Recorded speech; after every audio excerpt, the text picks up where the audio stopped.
Would you want your shop to be your legacy for your kids, or do you not care about that? I love that question. I think I would love to hear Steven's perspective on this too, because I feel like I've built a For his business dogs? around about his dogs. Are you? Is that Steven or is that a Frenchie in the tie-dye? We'll never know. Hey, Mac. Who's on press today? All right, sorry, go on. No, I built this business around me. I think that like as it ages, the business is also happens to be 10 years old, which is cool. Juxtaposing that with my child. Yeah. But I don't want this I don't know that I want this for them. I want them to do legitimately. I want them to do what they want to do. And if they want to do this, I think there's room for them here. But I also think about like, I have a really competent operator here. And if you got to interview, I would never like, can they come work in the print shop or in the warehouse or in whatever? Absolutely. Can they do customer? Like there ain't no job here that they couldn't do. But being a part of Vistage, I watched like second generation and third generation businesses where the kids have come in, and if the kid grew up in the business, that's one thing, but I've never met a kid that matched the hustle of the parent or the founder. You know, there's always like this, like my son isn't going to have the set of skills or wired like I am because he had such a different childhood than I did. He had his safe, like it's not that I didn't have needs, but I think that a hard raising or a hard life or a hardship at some point in your life is paramount to making you to who the leader or specifically speaking to entrepreneurs. Like if people that are set out to go build their own thing or make their own thing, I think that it takes some sort of hardship at some point in your life to really like kind of set the tone for that. And I don't know that my kids are cut out for it. Not to toot my own horn or Steven's or anyone else's, but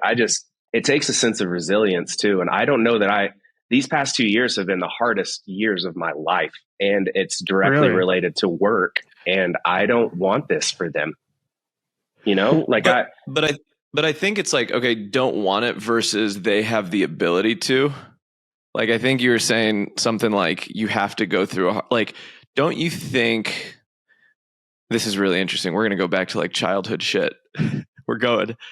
Don't you think that what you see your parents do is what the normal is? Right? Like that's just how to your son, that's how every parent is.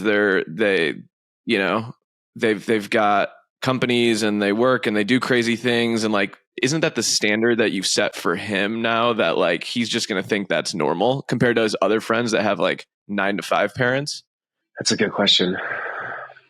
I don't know that you think about it. I don't know that they will think about it. I think about my parents, and I don't know. Like work doesn't phase you because of something in your upbringing, right? Like you have a high tolerance for sacrifice, like for putting yourself through an insane amount of work, whether that was med school or starting a company, right? What was that in your childhood? Do you think you know? Yeah, probably my mom. So my mom and dad split up when I was 3, and we lived in small town Oklahoma, Eufaula. And all of my family, my mom's parents, my dad's parents, aunts, uncles, brothers, sisters, they all lived in Eufaula. And my mom went and got a nursing degree from like a rural college that was just, about 30 minutes away. And when her and my dad split, she took me and moved to Oklahoma City. And like my family kind of resented her for that. But that changed my life forever. And so I think that coming to the city when I was 3, my mom being a single mom until I was 9 and working, she would work 36 hours in a weekend. Like she would show up on Friday at the hospital and then would work 3 12s, and then she would drive back to Eufaula because she'd leave me with my grandma in Eufaula, her mom. And then she'd come get me, and then we'd be in the city for a week, and then she'd take me back to Eufaula. And so I think that like growing up in that, and my dad was a serial entrepreneur. My mom's dad was a serial entrepreneur.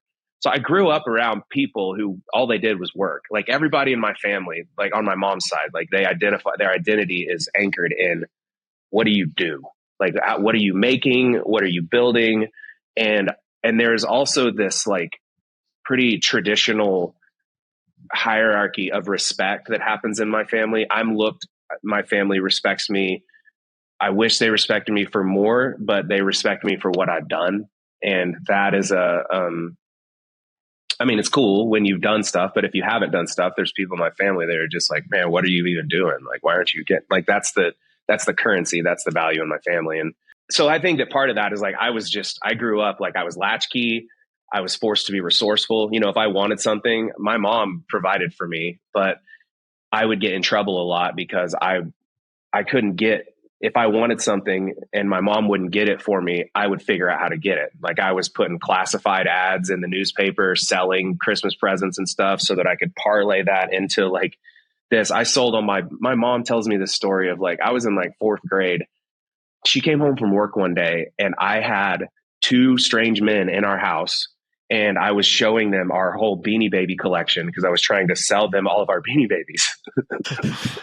My mom, real estate agent. She's like, what are you doing, dude? You're in 4th grade and there's these grown ass men in our house. And I'm like, well, I didn't see it at the time. But so I think that there's part of like just a resourcefulness and like some call it hustle, but like just a persistence of like, if I want something, I'm going to go figure out how to get it. And that was kind of, I don't know, that's probably how I ended up here. And I think that my son and my daughter are in a different situation. You know, most of the things that certainly there are things we don't give them, but like they have it pretty easy. You're also their hero, right? So there's something there.